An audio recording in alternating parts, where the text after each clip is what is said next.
malam semuanya, selamat datang di Dewa Talks, high quality, trusted and free webinar Indonesia with passionate expert yang dipersembahkan oleh Dewa Web, penyedia layanan cloud hosting paling terpercaya di Indonesia dan partner kamu untuk sukses online. Nah, bagi yang baru pertama kali ikut Dewa Talks, hai, salam kenal, nama aku Lintang, aku dari Dewa Web dan aku yang akan menjadi host kalian untuk malam ini. Dan semoga teman-teman yang udah lama ikutan Dewa Talks dan udah sering lihat aku jangan bosen, karena aku yang akan selalu menemani malam kalian di setiap webinar Dewa Talks. Nah, untuk malam ini kita akan membahas mengenai Data Science 101, mengolah data menjadi oportunitas bisnis. Nah, apa aja sih yang akan dibahas pada webinar malam ini? Nah, di webinar malam ini kita akan membahas mengenai pemahaman dasar data science, fungsi-fungsi dari data science, tahapan dasar dalam mengelola data, dan juga prospek karir di data science. Untuk materi ini kita sudah menghadirkan expertnya, yaitu Mas Imam Aris, bisnis analis dari rupa-rupa.com dan juga salah satu member dari DQ Lab. Nah, Mas Imam sendiri adalah seseorang yang berpengalaman di dalam bidang data engineer dan juga Java developer, sudah berpengalaman lebih dari 5 tahun di salah satu retail offline di Indonesia sebagai data engineer dan juga Java developer.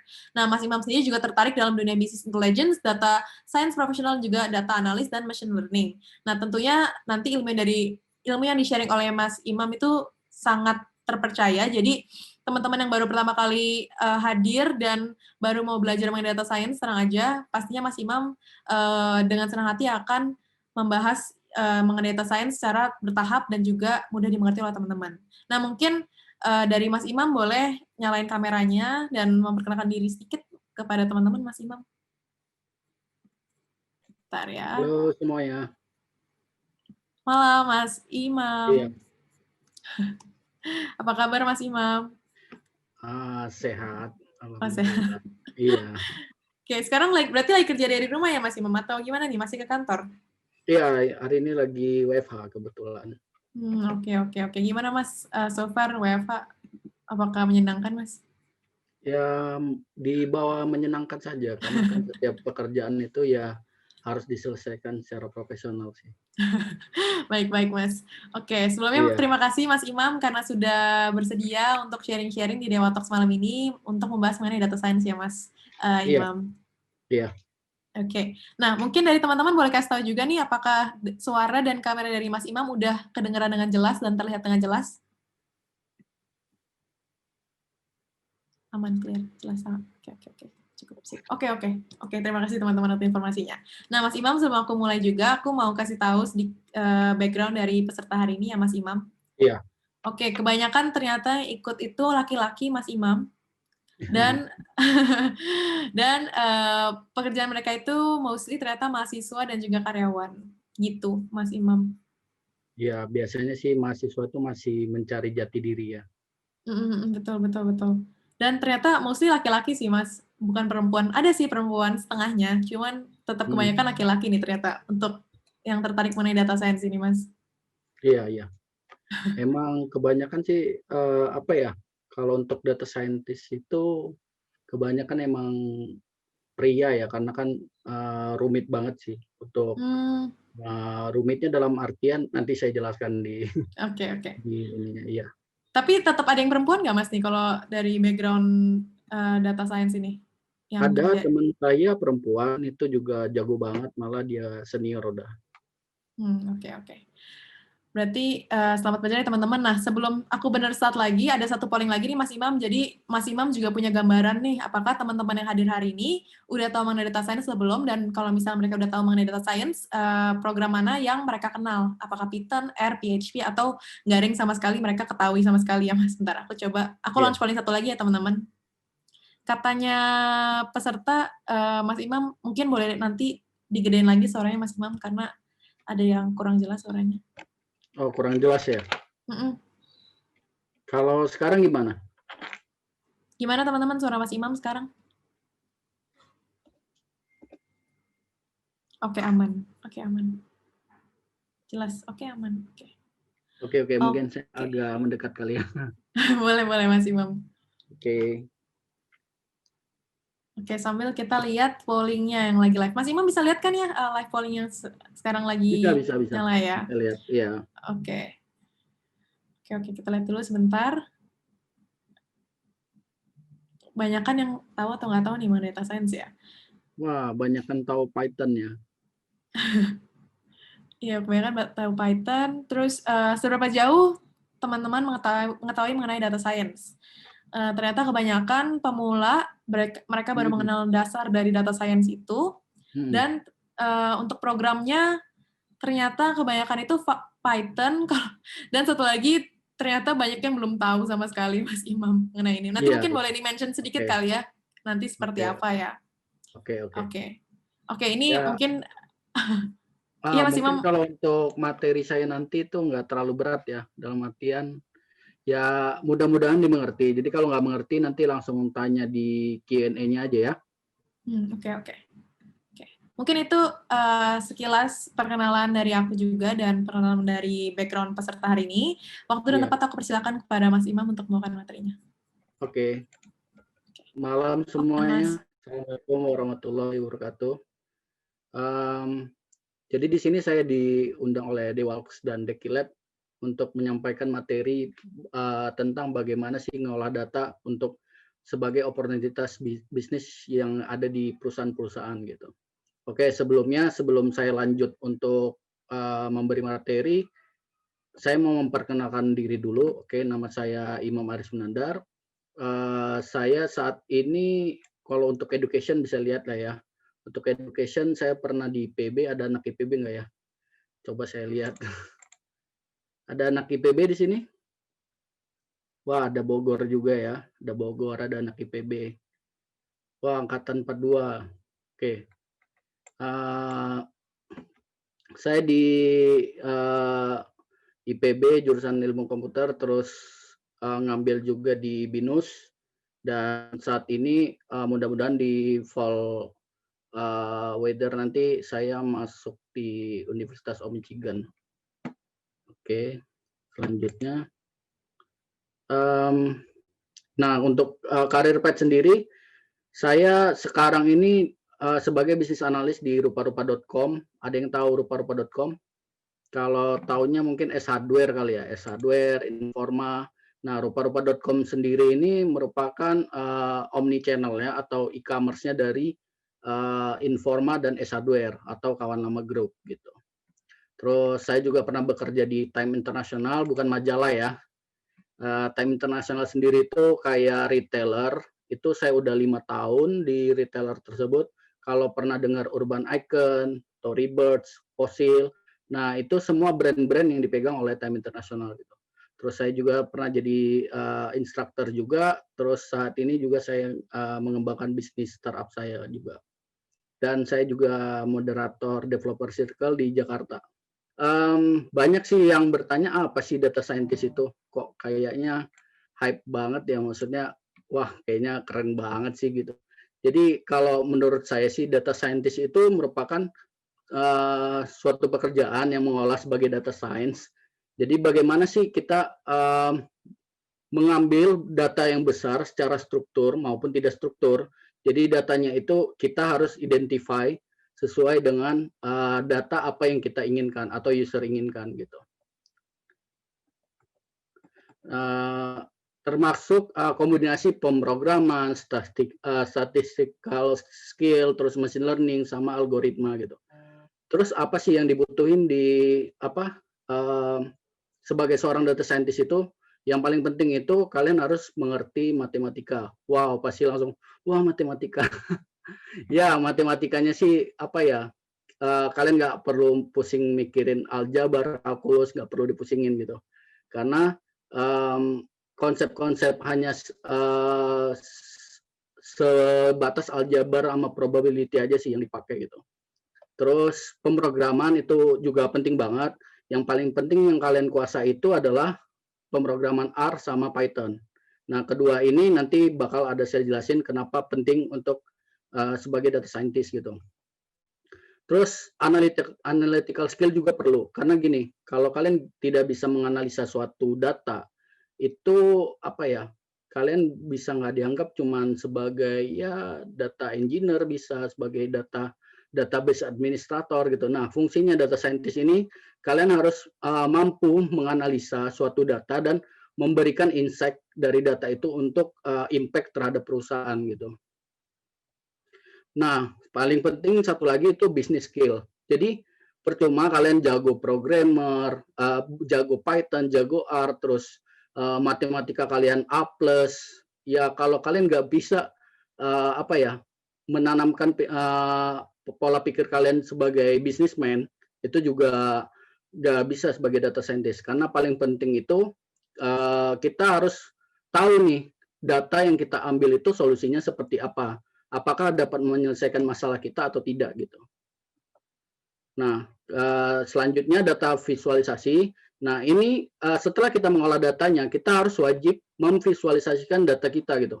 Dalam artian begini, kalau ketika user ingin mengetahui penjualan bulan ini, bagaimana caranya? Nah, caranya yaitu memvisualisasikan data tersebut untuk dipresentasikan ke user gitu.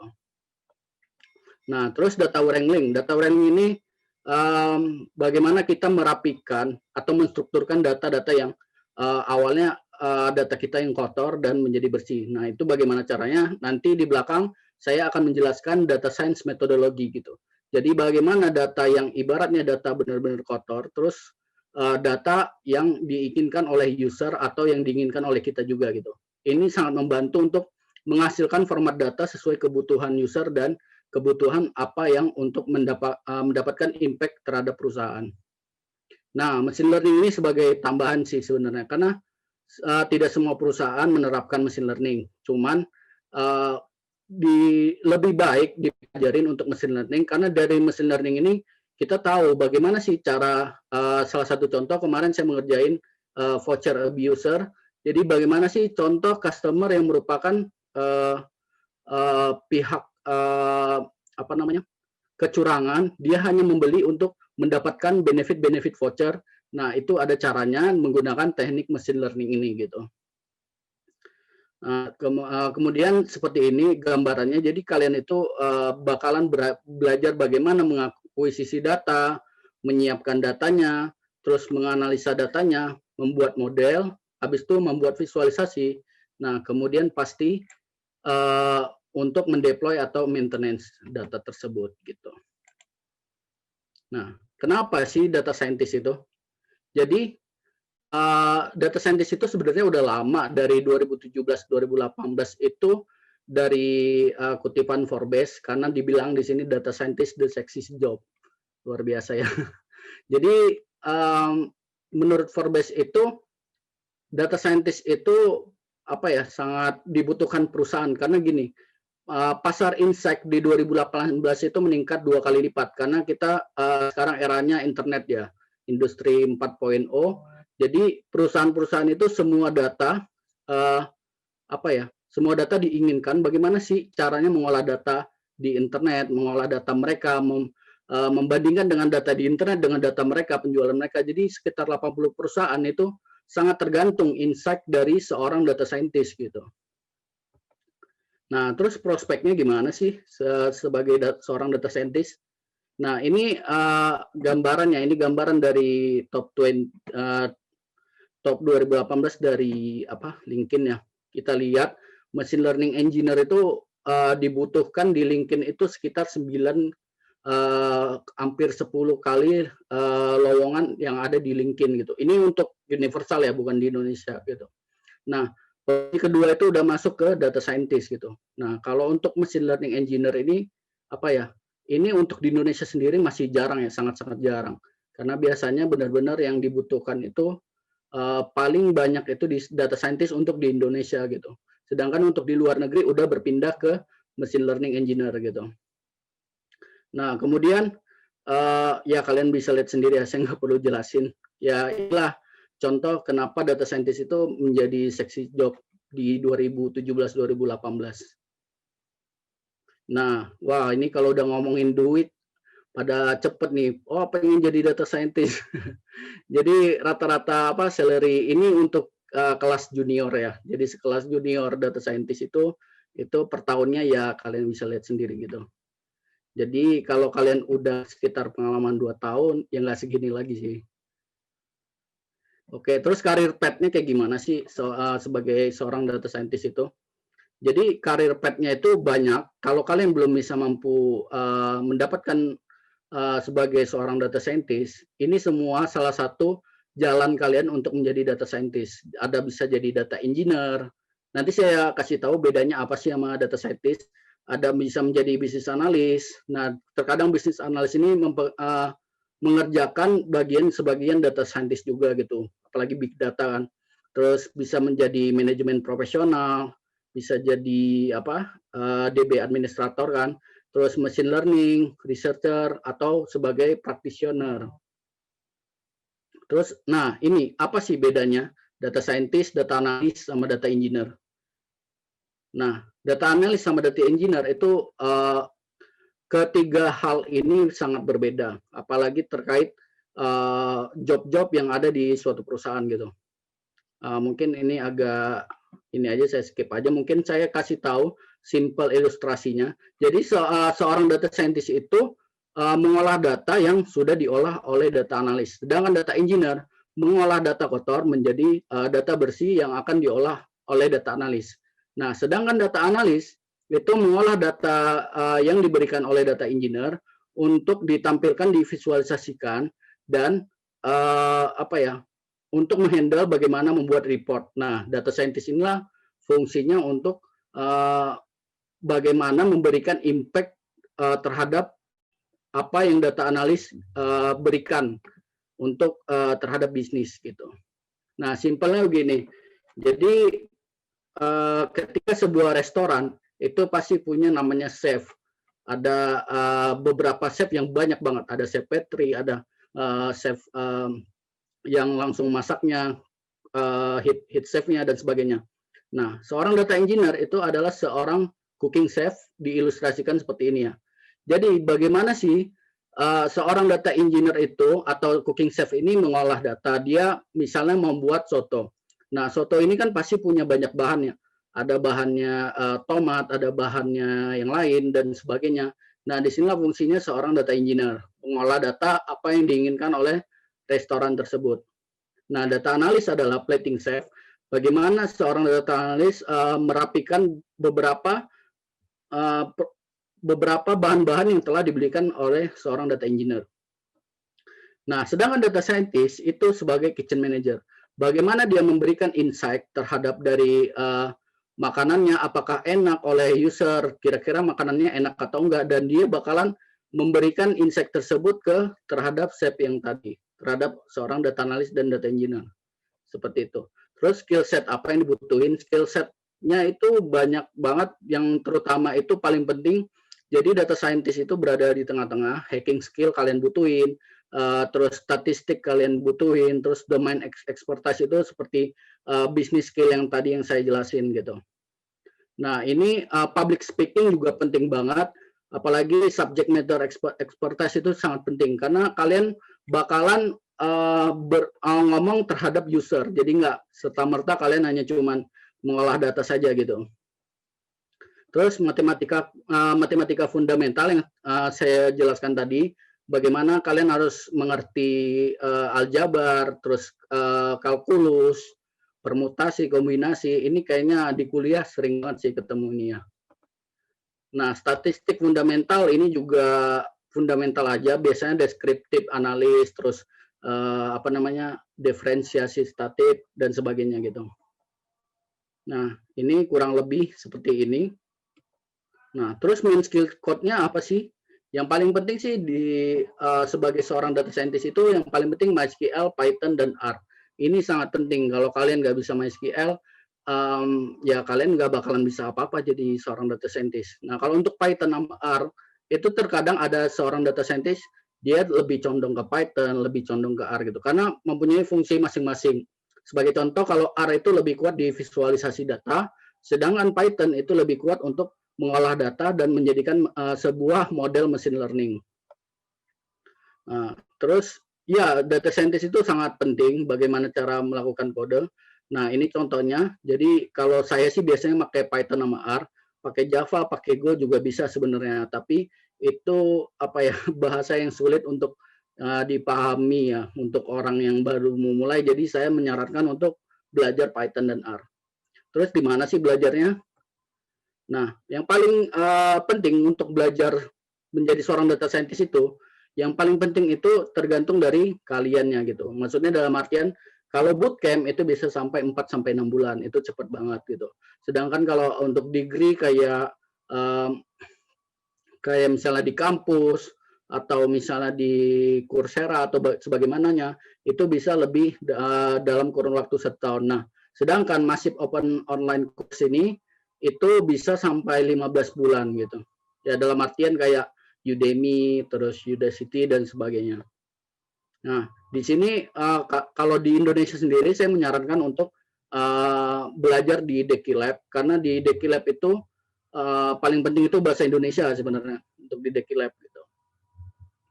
Nah, mungkin saya sedikit menunjukkan platformnya Dekilab itu seperti apa.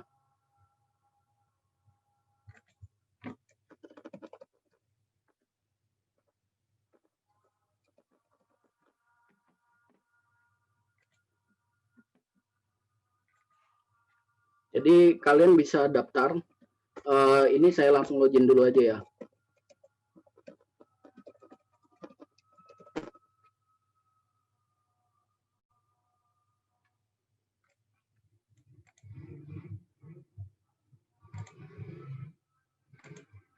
Nah, di sini kalian bisa lihat di Dekilab itu sangat lengkap banget. Kalian bisa mempelajari Python, bisa mempelajari R dan SQL. Contoh misalnya saya buka untuk yang R ini, dan ini benar-benar kalian langsung melakukan coding di platformnya Dekilab ini gitu. Sebagai contoh saya buka satu. Nah, di sini kelihatan bagaimana cara menyelesaikan masalahnya, ada pertanyaannya juga. Terus di sini kalian dikasih tahu untuk materinya seperti apa. Nah, ini contoh kayak vektor pada R itu seperti apa. Nah, jika kalian next, nanti di sini langsung bisa kalian live code, tinggal di running. Dan, setelah di running baru di submit.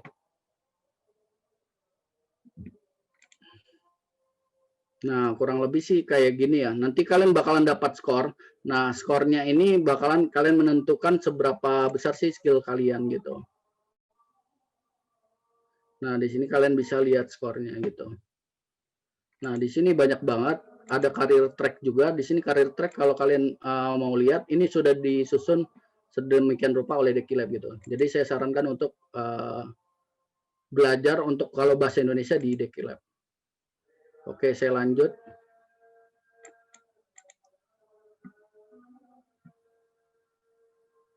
Nah, kalau di luar negeri, saya rekomendasi untuk kedua platform ini, ada DataCamp sama Coursera.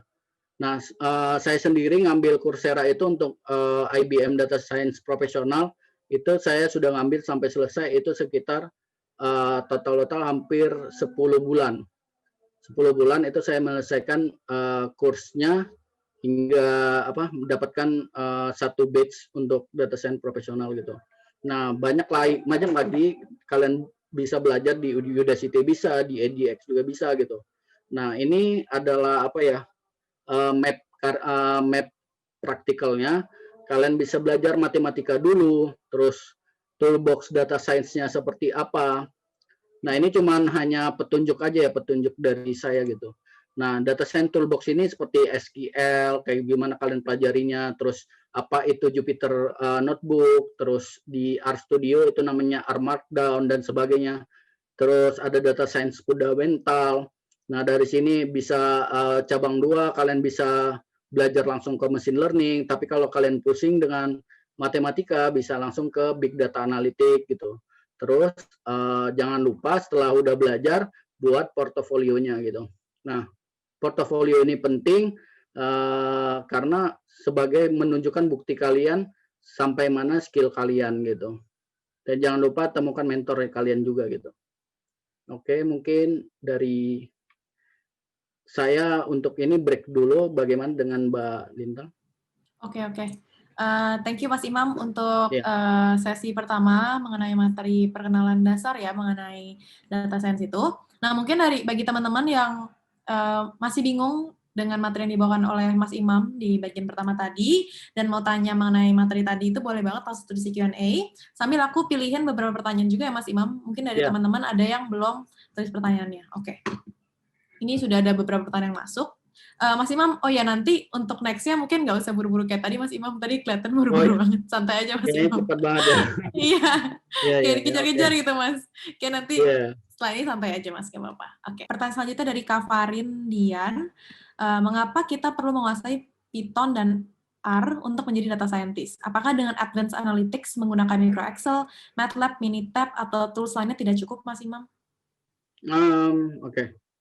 Kalau menurut saya sih nggak cukup ya, karena gini, kalau kalian cuman menganalisa sebuah data, sebentar ya, menganalisa sebuah data cuman hanya menggunakan Excel atau MATLAB, itu kalian tidak bakal bisa membuat model bagaimana secara otomatisasi gitu. Jadi dalam artian kalian ya udah hanya mengolah data, habis itu kalian ngeluarin datanya, terus buat grafnya di Excel, tapi kalian nggak tahu impact-nya buat perusahaan seperti apa gitu. Nah, untuk mengetahui impact buat perusahaan itu seperti apa, ya itu caranya menggunakan Python dan R gitu. Nah, dari Python ini kita ada yang namanya exploratory data analysis. Nah, dari sini kalian bisa mengetahui apakah datanya ini ada data yang tidak bagus, dalam artian misalnya banyak data nulnya, terus apakah banyak duplikat datanya. Sedangkan kalau di Excel, di MATLAB atau apapun toolsnya, itu biasanya dia tidak tidak dapat menyaring data-data yang kita butuhkan gitu. Hanya saja kita olah datanya, udah selesai sampai situ aja gitu.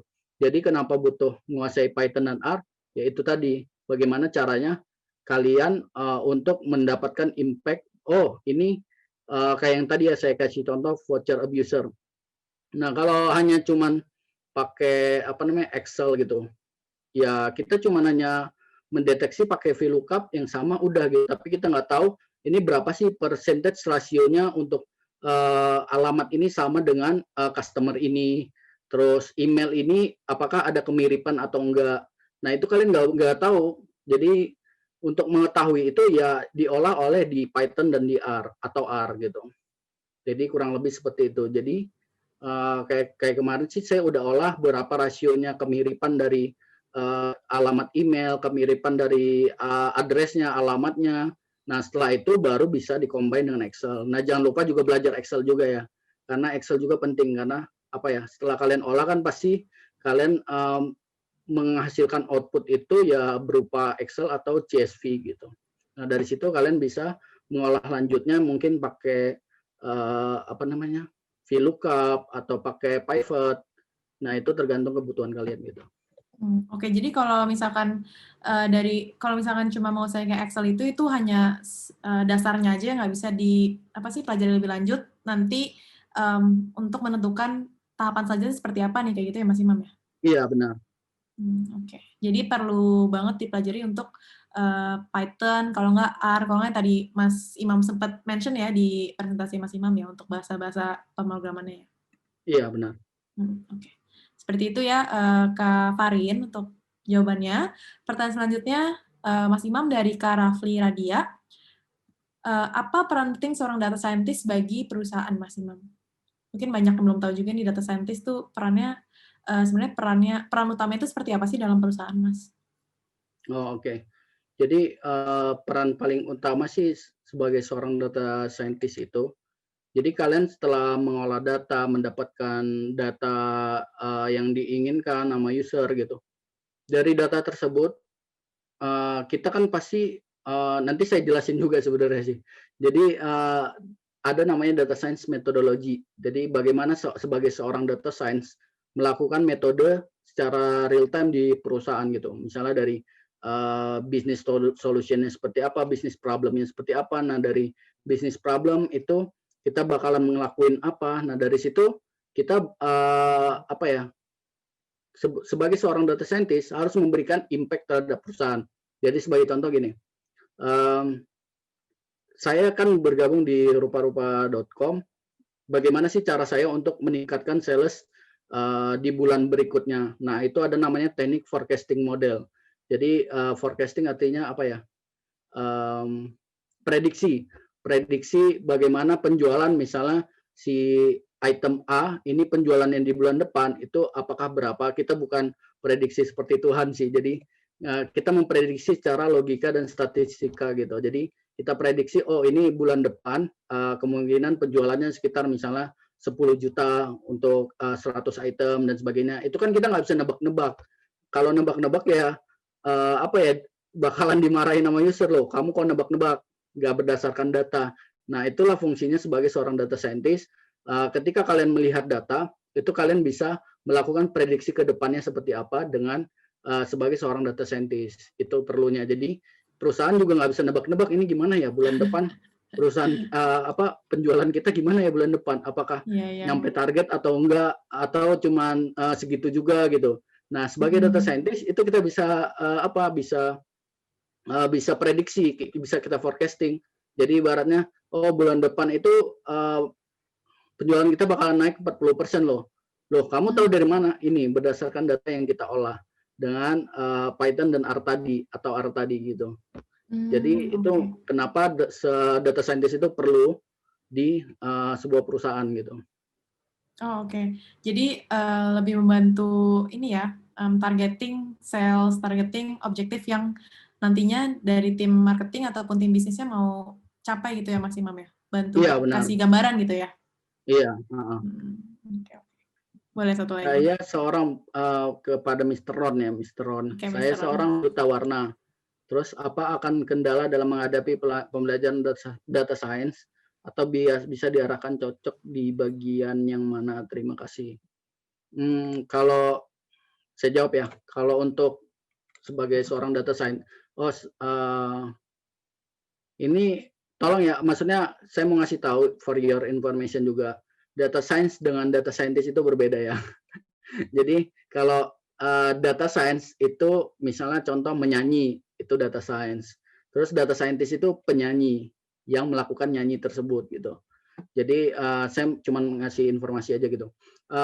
Kalau menurut saya sih untuk buta warna atau enggak itu tidak ada masalah. Karena begini, terkadang kita sebagai seorang data scientist bisa mempresentasikan data. Yang penting kalian tahu hitung-hitungannya seperti apa, kemudian impact-nya terhadap perusahaan seperti apa, terus kalian juga bisa mempelajari yang Python tadi, R tadi, kalian ahli dalam kedua pemrograman tersebut. Jadi menurut saya itu tidak masalah walaupun masnya ibaratnya buta warna dan sebagainya. Karena kalau biasanya yang bermasalah sih sebagai seorang data analis sedikit bermasalah ya. Tapi sebenarnya enggak gitu. Karena kalau data analis itu kan fungsinya untuk visualisasi data ke user. Jadi bagaimana kalian membuat visualisasi itu semenarik mungkin, karena kan pasti membutuhkan banyak warna dan kombinasi warna yang enak dipandang gitu. Jadi menurut saya sih lebih bagus sih antara data engineer atau data scientist, karena kedua hal tersebut tidak memerlukan kreativitas dalam melakukan desain gitu. Karena kalau seorang data analis pasti dibutuhkan kreativitas untuk mendesainnya gitu. Oke. Tadi karena kalau data analis lebih ke plating-nya ya, cara mempresentasikan produk tersebut atau hasil itu ya. Ya, jadi bagaimana mempresentasikan datanya jadi semenarik mungkin untuk user gitu. Oke.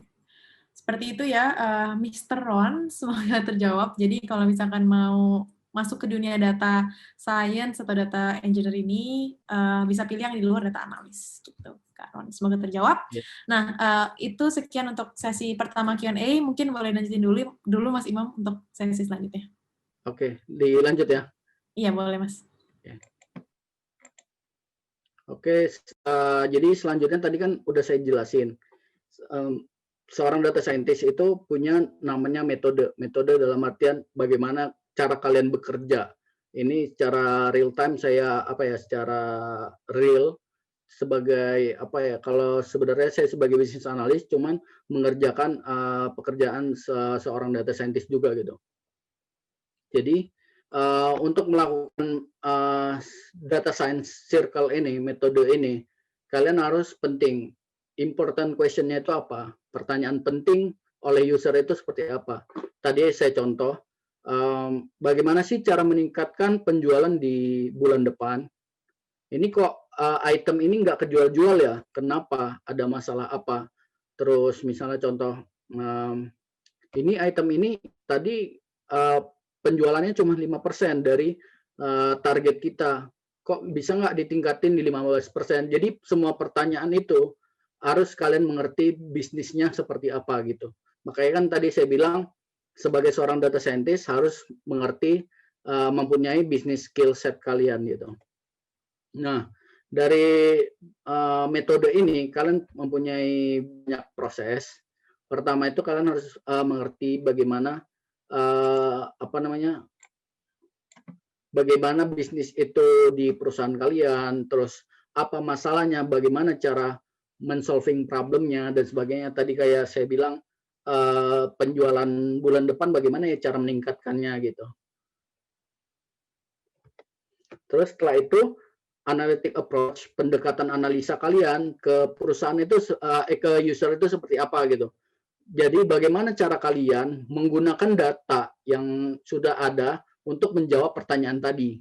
Yang dalam artian bagaimana sih contoh yang voucher abuser itu bagaimana sih cara ngedeteknya? Ini banyak banget sih ini alamat yang sama sebanyak 10 kali tapi customernya berbeda nih. Dia cuma beli misalnya keset kaki doang. Kan keset kaki cuma harganya 100.000. Tapi dia menggunakan voucher 50.000. Kan itu udah lumayan untung dia 50.000 gitu. Nah, itu bagaimana caranya mendeteksinya. Nah, disinilah fungsi bagaimana pendekatan kalian menganalisa terhadap data yang kalian olah gitu. Contoh, salah satu analytic approach itu bisa di statistik itu ada deskriptif, bagaimana status sekarang. Status sekarang itu dalam artian, oh ini orangnya tadi kan memesan banyak ya, memesan banyak produk dalam satu waktu dan dalam alamat yang berbeda, alamat yang sama gitu, tapi email yang berbeda gitu. Terus bagaimana caranya? Kenapa seperti ini? Itu bisa kita diagnosis, terus prediksi ke depannya seperti apa. Misalnya contoh yang dengan customer ID ini, kita sudah buat modelnya untuk similarity untuk voucher abuser tadi. Ke depannya mungkin si user customer ini bakalan di-ban di website kita, misalnya seperti itu. Terus perspektifnya itu bagaimana caranya kita solving tadi, yang tadi kan. Terus kemudian, nah dari sini juga bisa dilakukan machine learning juga, machine learning model yang tadi yang saya bilang kita prediksi nih rasionya berapa sih kesamaannya. Ternyata dengan customer A, B, C, D itu ada sekitar 60%. Jadi nggak cuma ngomong aja ya, karena itu dibuktikan dengan data gitu. Oh ini ada sekitar 60%. Bagaimana mengidentifikasinya? Ketika dia memasukin alamat yang sama, itu kita bakalan tolak dalam sistem. Nah, kenapa bisa tolak dalam sistem secara otomatis? Menggunakan model machine learning yang telah kita buat gitu sebagai seorang data scientist. Nah, salah satu contoh ini ada decision tree. Decision tree itu keputusan, pohon keputusan. Jadi contohnya ini misalnya ini cuaca. Apakah cuaca hari ini misalnya gitu? Oh, cuaca hari ini ternyata cerah. Nah, waktunya gimana? Misalnya kalian mau berangkat ke kampus. Waktunya gimana kalau cerah ngapain? Kalau cerah, ya bisa lihat waktunya. Waktunya apakah mepet dengan jadwal mata kuliah kalian atau di atas 30 menit. Ya, kalau di atas 30 menit ya udah jalan. Nah, ini keputusan yang diambil. Terus ternyata, aduh, 15 menit lagi nih mata kuliah saya gitu. Jadi kalian harus buru-buru misalnya kalau kalian jauh naik bus atau naik motor gitu. Nah, terus bisa buat kondisi yang lain, misalnya ternyata cuaca hari ini tuh mendung, habis itu lapar nggak sih? Kalau lapar bisa jalan, atau kalau nggak lapar tinggal ini naik bus gitu dan sebagainya. Kalau rain wajib naik bus, langsung ambil keputusan karena kalau jalan basah ya. Jadi itu namanya decision tree, dan di sini juga pakai prediksi juga bisa gitu.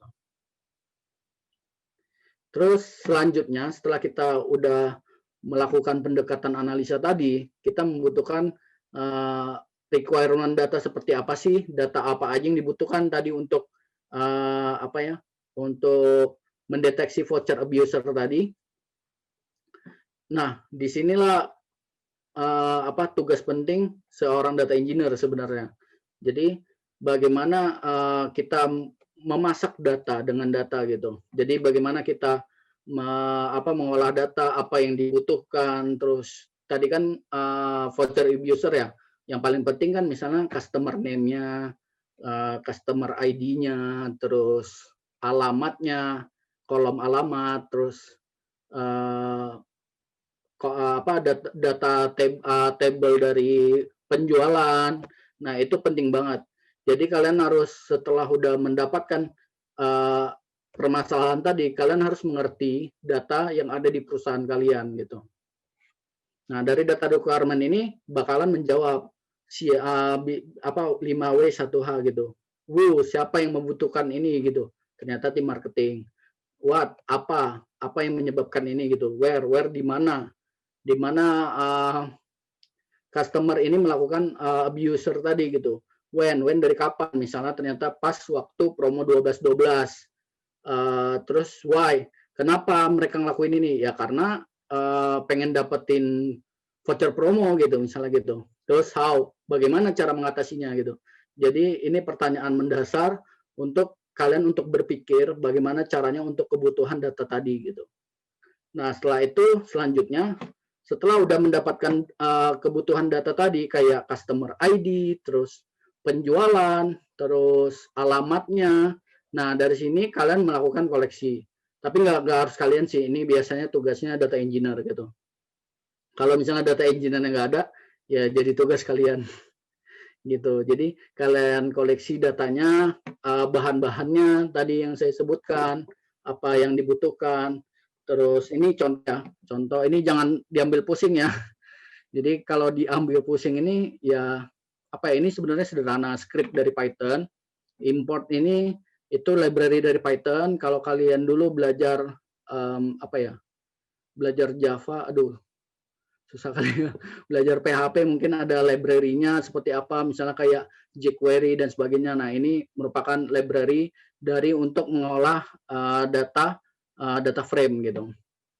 Nah, di sini kita set option untuk kolomnya, kita bisa set jadi kalau di Excel itu kan kalian tinggal double klik geser gitu kan.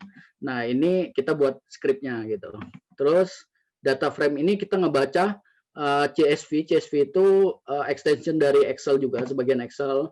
Nah, di sini kalian masukin URL-nya, terus habis itu setelah itu kalian print jika datanya berhasil dibaca gitu. Terus data frame ini variabel yang udah kita buat ya, ini yang tadi, yang ini. Terus kita hit itu berarti kita mau lihat datanya 5 teratas. Kita hanya melihat data 5 teratasnya aja gitu. Terus habis itu data frame shape ini kita pengen tahu dimensinya seperti apa. Misalnya, oh customer ID itu ternyata integer, terus apa ya? Alamat itu ternyata string atau value dan sebagainya gitu. Nah, dari sini setelah udah berhasil mengidentifikasi, nanti masuk ke merging data. Jadi dari merging data ini pasti kita bakal menemukan data-data yang bermasalah. Misalnya contoh ada customer yang nggak memasukin alamat, alamatnya itu kosong. Nah, dari alamat kosong itu pasti database mendeteksi nol atau belum diisi. Nah, dari situ kita filter lagi untuk menghapus data-data yang tidak penting. Misalnya data yang nggak ada alamatnya udah deh hilangin aja gitu.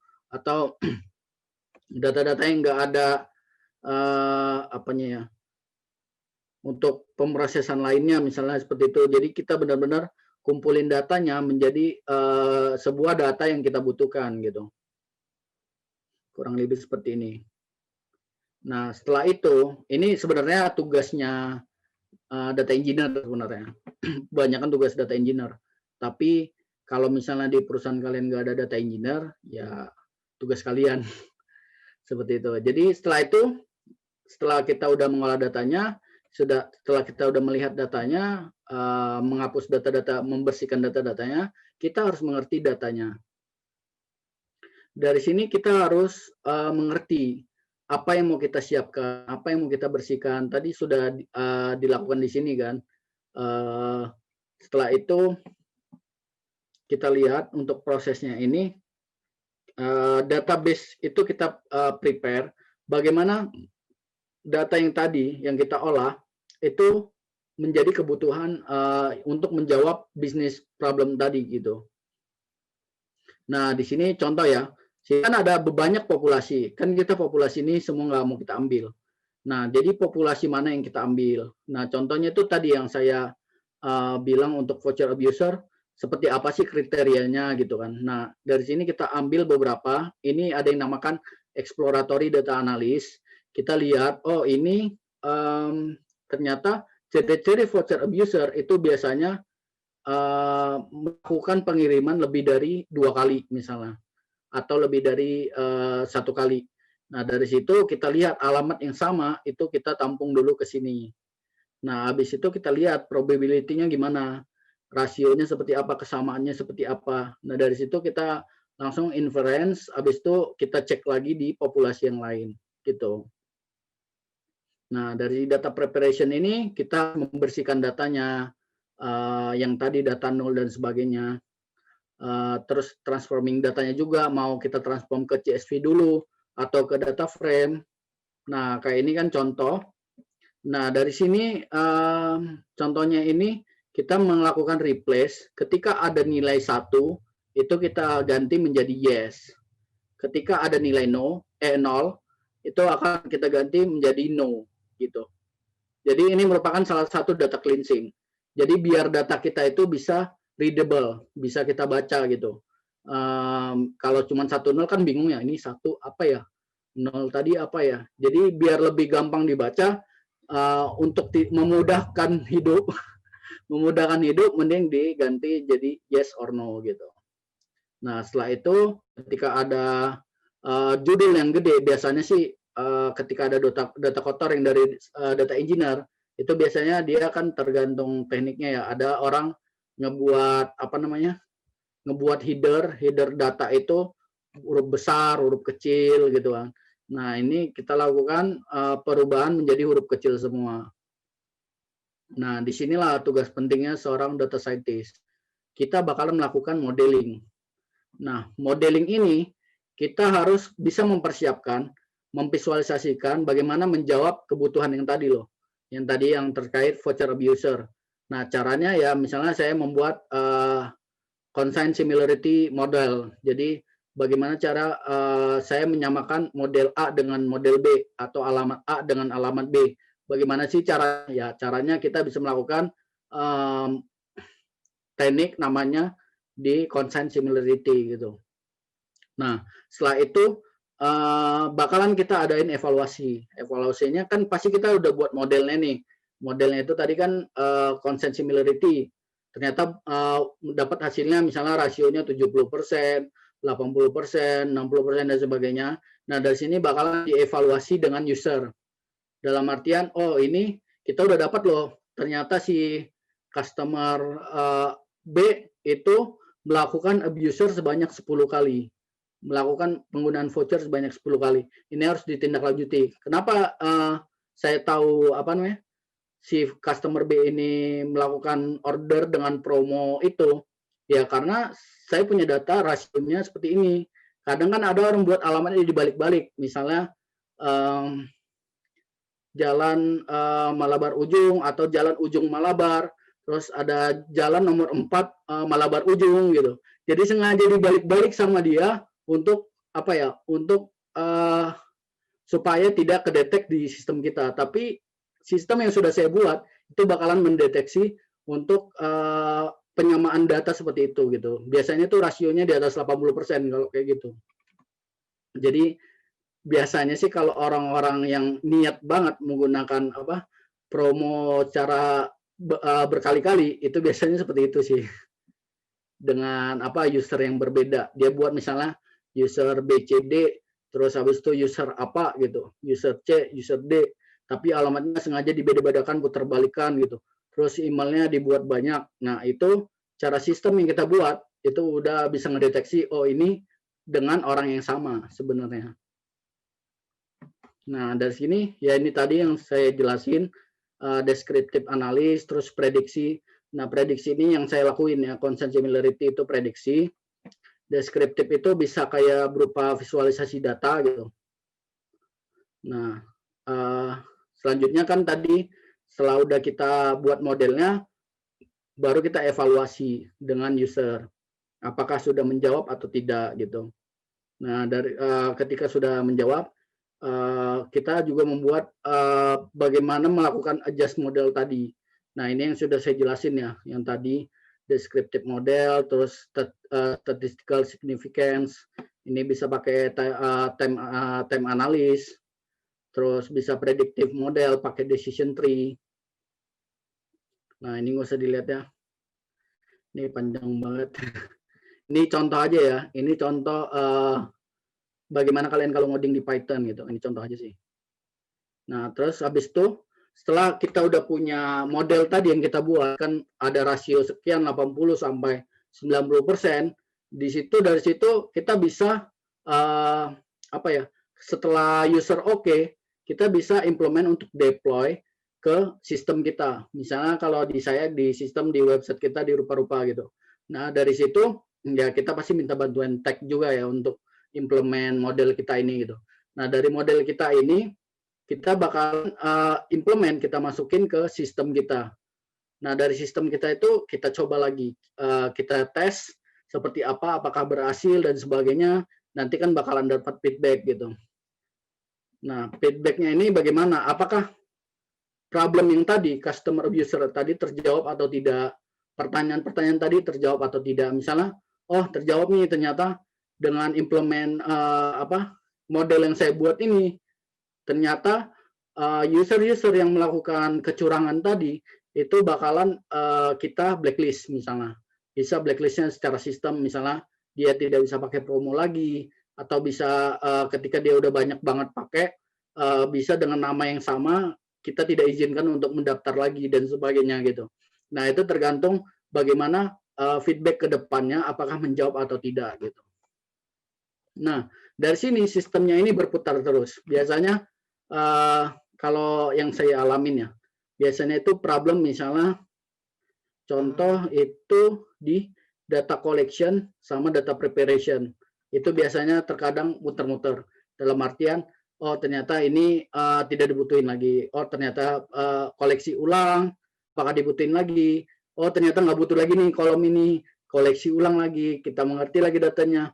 Oh ini kayaknya kelebihan nih, kita ulang lagi dan sebagainya.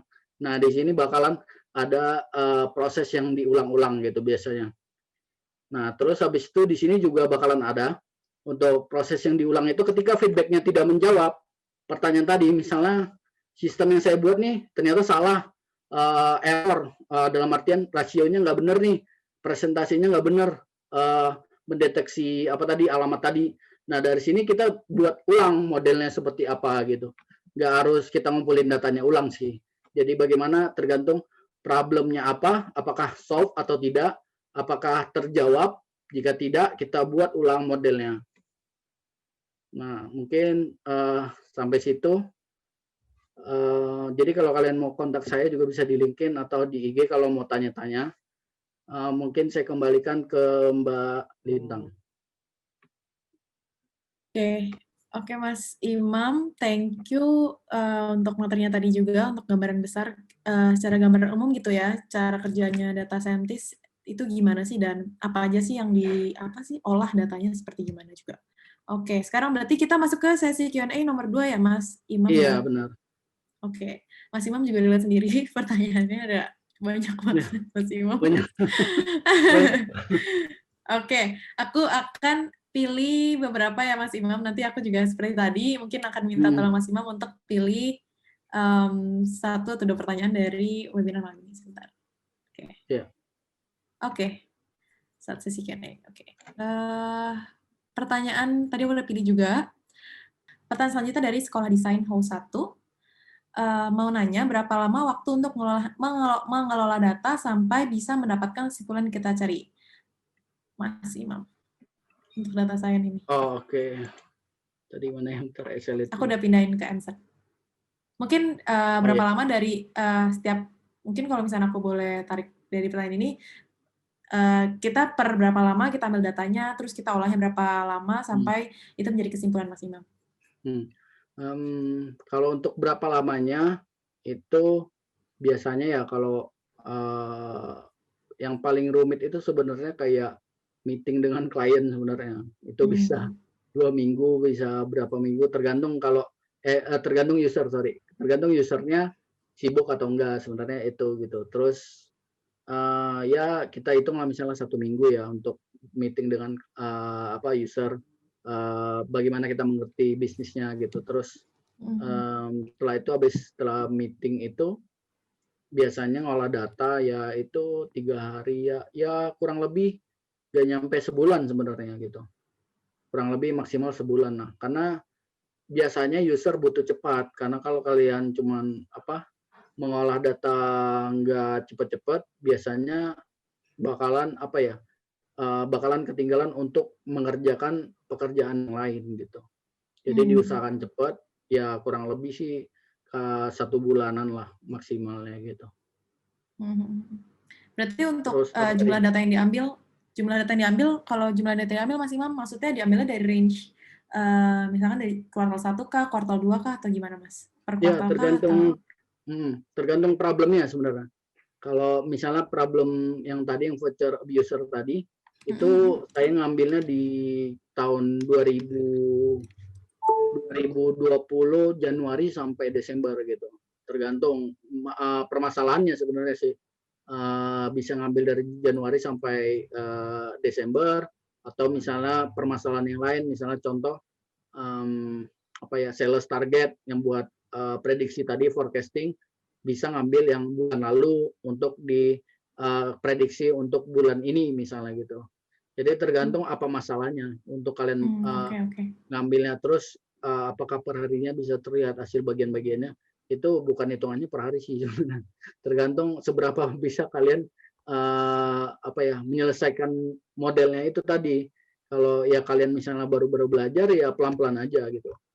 Pelan-pelan aja ngerjainnya sambil searching pertanyaan errornya kenapa dan sebagainya. Jadi kalau untuk misalnya udah di perusahaan itu, kalau ini untuk contoh misalnya untuk portofolio ya misalnya. Kalau untuk portofolio kalian ya santai aja. Tapi kalau untuk pekerjaan realnya itu biasanya diburu-buru sama user sebenarnya. Oke. Berarti semuanya sebenarnya tergantung dari klien, tergantung permasalahannya apa gitu ya Mas Imam. Dan untuk pengolahannya ya maksimal kurang lebih 1 bulan gitu ya. Iya. Terus sama tadi kalau tidak terlihat per harinya bisa dianggap useless. Enggak juga sih dianggap useless-nya seperti apa gitu. Karena kita kan punya datanya. Kita data dari Januari sampai Desember. Apakah data itu useless?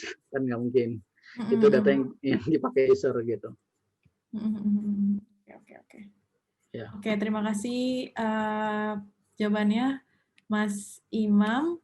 Pertanyaan selanjutnya. Bentar ya. Oke, pertanyaan selanjutnya dari, tadi aku udah pilih, tapi kependem lagi Mas, maaf, bentar. Dari, mana sih? Sorry, karena ini, oke. Dari kakak siapa? Sebentar, aku hilang.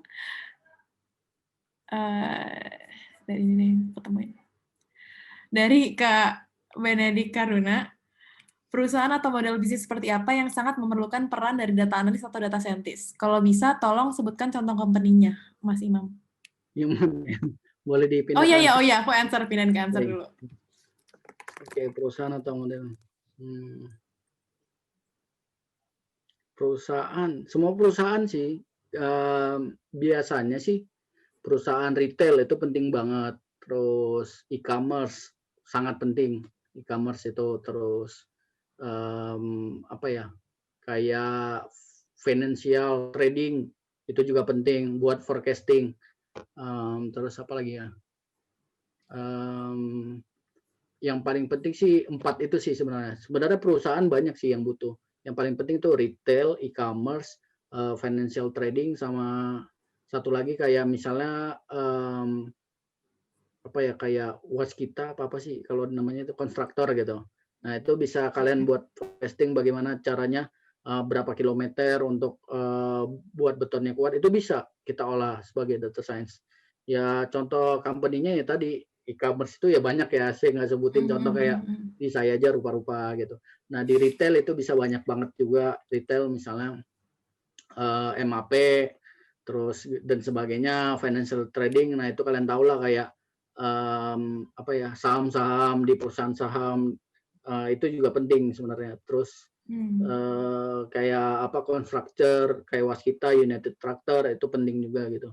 Jadi kalian bisa melakukan forecasting buat misalnya, oh ini bahan untuk jalan tol ini itu dibutuhkan 1 kilometer untuk berapa berapa aspal, berapa kilogram aspal gitu. Itu bisa kalian olah menggunakan data. Jadi kalian bukan cuman memprediksi data penjualan saja gitu. Jadi kalian juga bisa memprediksi data-data seperti itu gitu. Apalagi kalau perusahaan-perusahaan seperti itu pasti menyimpan banyak data gitu. Maksudnya dari data misalnya kayak tadi kan aspal, pembelian aspal sekian sekian sekian. Nah, kedepannya pembeliannya seperti apa gitu. Itu bisa gitu. Jadi banyak banget sih sebenarnya. Ada kriteria khusus nggak sih Mas Imam, kayak perusahaan apa sih yang semestinya ada data analisnya, data engineer-nya gitu? Ya, Kayak kira-kira untuk dari segi produknya, dari segi servisnya yang disediakan gitu, Mas? ya paling penting sebenarnya yang tadi retail. Retail itu sangat penting sebenarnya. Retail itu sangat penting karena apa? Kalau apa namanya, penjualan itu nggak ada yang memprediksi penjualannya seperti apa atau nggak ada yang mengolah datanya, ya mau gimana perusahaan itu bakalan menambah omset ke depannya gitu.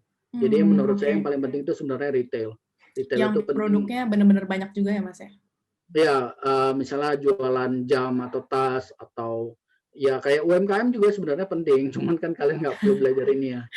Kalian mungkin belajar mengolah datanya seperti apa gitu. Jadi misalnya saya input di Tokopedia, misalnya penjualannya misalnya bulan ini 8 juta gitu. Terus di Shopee 5 juta.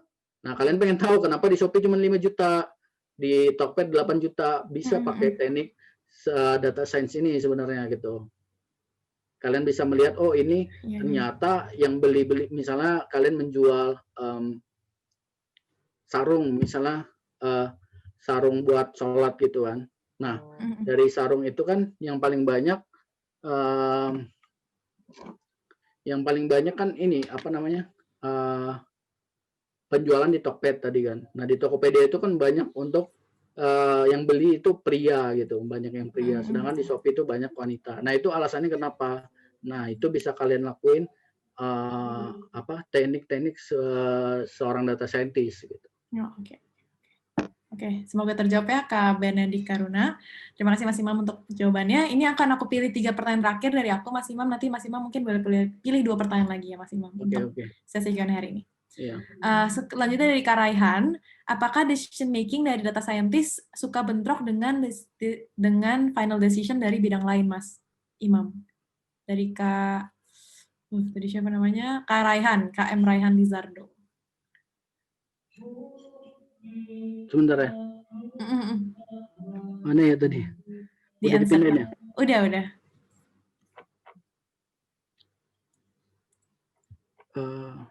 Raihan Lizardo. Raihan, oh iya ya. Apakah decision making dari data?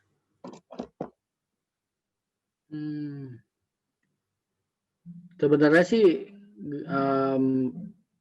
apa ya, kalau untuk decision making itu ada keputusan di user, bukan di kita gitu.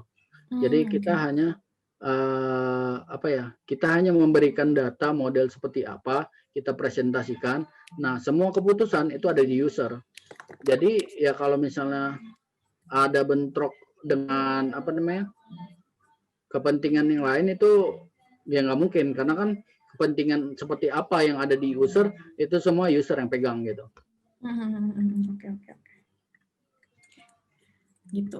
Jadi nggak bentrok ya, tergantung dari usernya mau pilih yang mana kali ya Mas Imam dari apa yang dipresentasikan oleh perusahaan. Oke. Semoga terjawab ya untuk pertanyaannya Kak Raihan. Pertanyaan selanjutnya dari Kak Murti. dalam pengalaman Mas Iman saat memprediksi sebuah kelompok data sebagai hasil yang dapat disimpulkan, akurasi yang baik itu berapa persen sih Mas Imam? Masih di-mute Mas? Akurasi mana ya? Yang dari Kamurti. Dalam mengelola data, itu kan pasti ada berapa persen ininya ada nggak sih Mas Imam kayak akurasinya kalau misalkan memang ini akan tercapai atau tidaknya gitu Mas Imam dalam data science itu? Udah dipindah ke Answer ya? Udah. Kamurti W. Nggak ada ya, di saya nggak ada.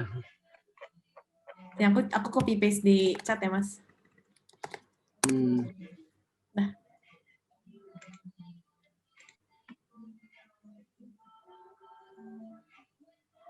Dalam pengalaman.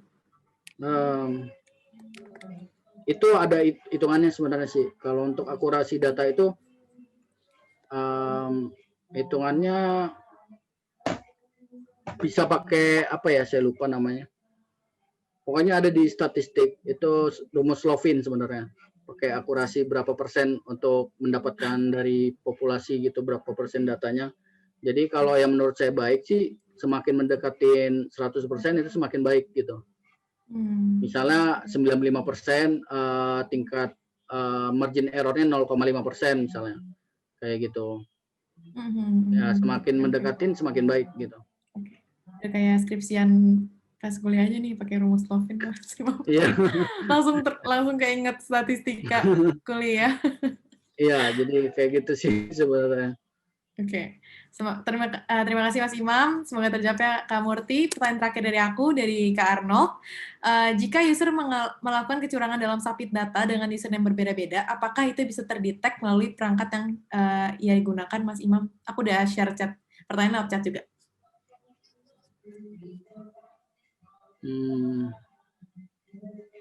Bisa itu sebenarnya sih apa ya, kalau untuk ini kan data ini ya, tapi saya share aja ya sebagian. Bisa sebenarnya itu, kalau kalian tahu di kalian ketika mengakses internet itu ada yang namanya apa, IP public. Nah, dari IP public itu sebenarnya kita simpan datanya gitu. Dari IP tersebut kita bisa lihat untuk apa namanya, kalian belanja di mana, terus kapan dan sebagainya, itu bisa kelihatan, dan itu kita simpan sebenarnya datanya. Nah, bukan cuma IP public, sebenarnya ada kayak kita setting ada di database kita itu kayak device-nya gitu. Jadi device-nya kalian pakai apa kita tahu gitu. Nah, itu kalau untuk caranya saya nggak bisa kasih tahu gitu. Oke. Agak menyeramkan ya berarti ya Mas, semuanya bisa kedetek. Ya nggak sampai apa ya, di mana alamatnya sih, enggak sih.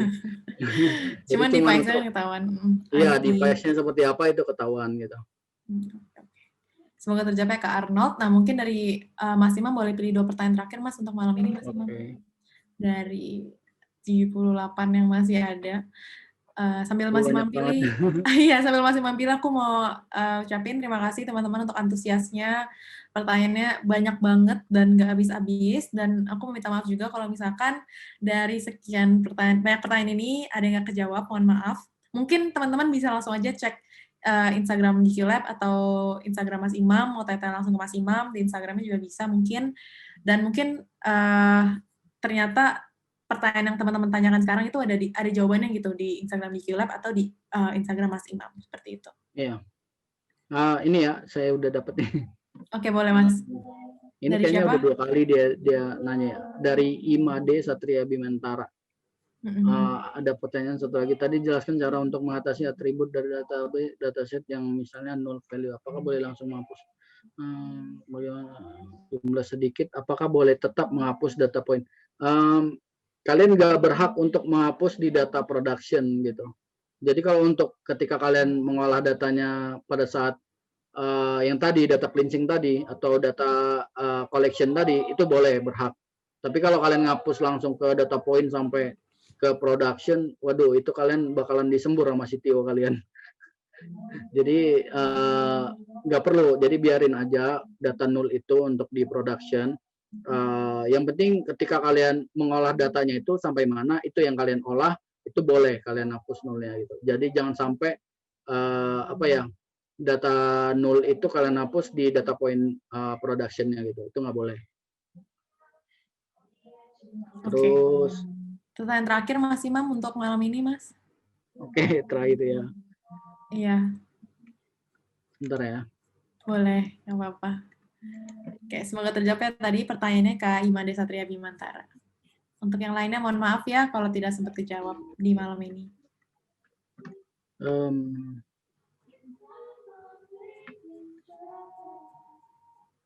Oh ini, Pak Imam dari Rohmanuddin, STIE Wiyat Mandala. Mau nanya, kan job data scientist di Indonesia bisa dibilang baru-baru ini cukup hype di Indonesia.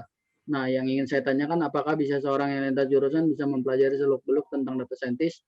Berapa lama agar kita yang lintas jurusan agar bisa paham tentang pekerjaan ini? Oke. Bisa, kalau saya jawab bisa banget malah.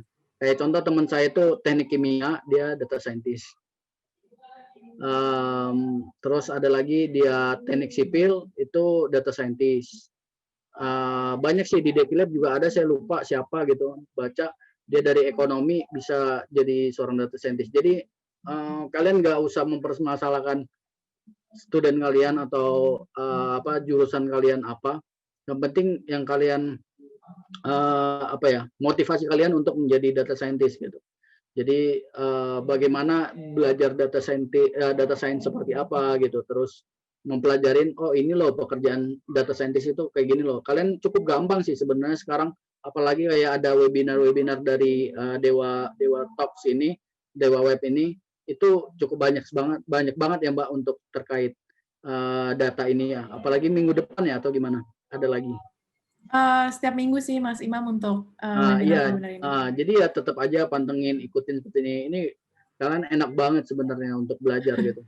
Jadi jangan pernah pikirin, saya orang ekonomi, saya orang hukum, bisa nggak sih belajar data science? Sebenarnya bisa aja gitu. Tergantung kalian, motivasi kalian seperti apa. Karena untuk menjadi data science itu nggak melulu kalian harus jago coding. Tapi yang tadi yang skill set yang 5 tadi itu yang kalian pentingin gitu. Business skill itu penting banget, analisa skill itu penting banget. Karena kalau cuman sekedar programmer juga mending kalian jadi full stack engineer aja gitu. Atau jadi programmer seperti biasanya daripada jadi data science gitu. Karena ya yang paling penting yaitu kalian mengolah data, kalian sampaikan, ya kalau kalian nggak bisa sampaikan mau kayak gimana gitu. Pesan saya sih belajar terus cari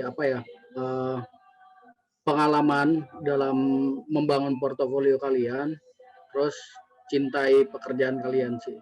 Karena kalau kalian nggak cintain pekerjaan kalian, hanya cuman sekedar ikut-ikutan, itu sama dengan membosankan buat hidup kalian sih. Gitu. Udah itu aja Mbak. Oke, thank you. Oke. Thank you Mas Imam untuk pesan-pesannya di malam ini. Jadi sebelum aku juga share media sosial dan community group dari Dewa Web, aku mau ucapin terima kasih untuk Digilab dan juga Mas Imam yang sudah bersedia mengisi di webinar malam ini menjadi pembicara dan juga sharing-sharing webinar lagi mengenai data science nih. Semoga kedepannya dari Digilab atau Mas Imam lagi bersedia untuk mengisi lagi nih mengenai data science karena ternyata antusiasnya sangat tinggi nih mengenai data science nih, Ko dan Mas. Jadi sebelumnya terima kasih dan mohon maaf apabila dari Dewa Talks dan Dewa Web ada salah kata atau perbuatan atau tingkah selama webinar ini dilaksanakan Ko dan Mas. Cari hosting yang aman,